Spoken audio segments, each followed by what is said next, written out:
আগে মনে হয় আপু শুনছেন আমি ফোনে হয়েছি বিষয়টা যেতাম গান শুনছেন নি যে তোমার বই জানি বিষয়টা যেতাম গান সময় দেখি মানুষ মিষ্টি চলে গিয়া যেমন অবস্থা মানে যাইতাম আমি বুঝলাম ওখানে যে কলে মারছিলাম তোমরা শুনছো না আপনি তারা শুনছেন বিষয়টা যেতাম গান তো যাও না মানে আমার একটা সময় হয়ে গেছে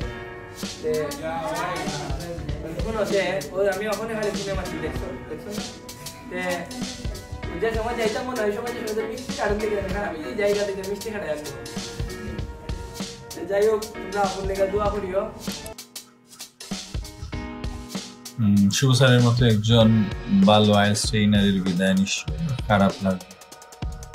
সিলেটি আইএলস নামে বিশেষ করে আঞ্চলিক ভাষায় কথা বলে সিলেটের স্টুডেন্টকে যেভাবে প্রমোট করতে পেরেছেন বা সিলেটের ইয়াং যারা আছে যারা অনেকেই হয়তো জোরে পড়ে যাওয়ার কথা খুব ভালো আইএলস স্কোর হচ্ছে না তাদেরকে বিভিন্ন ট্রিক্স টিপস তার নিজস্ব কিছু ওয়ার্ড তাবিজ বলেন বা আরও কিছু শব্দ আছে সেগুলো দিয়ে যেভাবে উনি অ্যাট্রাক্ট করেছেন বয়সে অনেক ছোট হতে পারেন ওনার এই আইএলস এর জগতে বিশেষ ক্যারিসমেটিক পাওয়ার সত্যি অসাধারণ এবং তার চলে যাওয়াতে ডেফিনেটলি আইএলস এ বা সিলেটের স্টুডেন্টের ডেফিনেটলি এটা বিরাট লস হবে।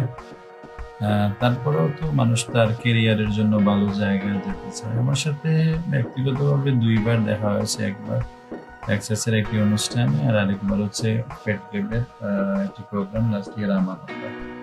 সো এই বেশি পরিচয় আছে বা আমি নিয়মিত ওনার ভিডিওগুলো দেখি, বেশ ভালো লাগে। আমার মনে হচ্ছে বেশ ইনোভেটিভ এবং নতুনদের মধ্যে অন্যরকম একটি মানে আবেগঘন বা ক্লাসের যে এটা পরিবেশ সেগুলো তৈরি করতে পেরেছি।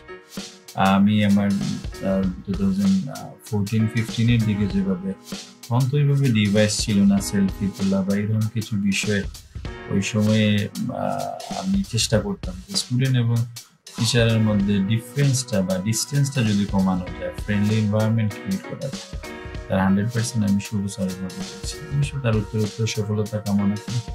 যেখানেই যান উনি ডেফিনেটলি স্টুডেন্টের জন্য বা মাঝে মধ্যে ভিডিও দেবেন।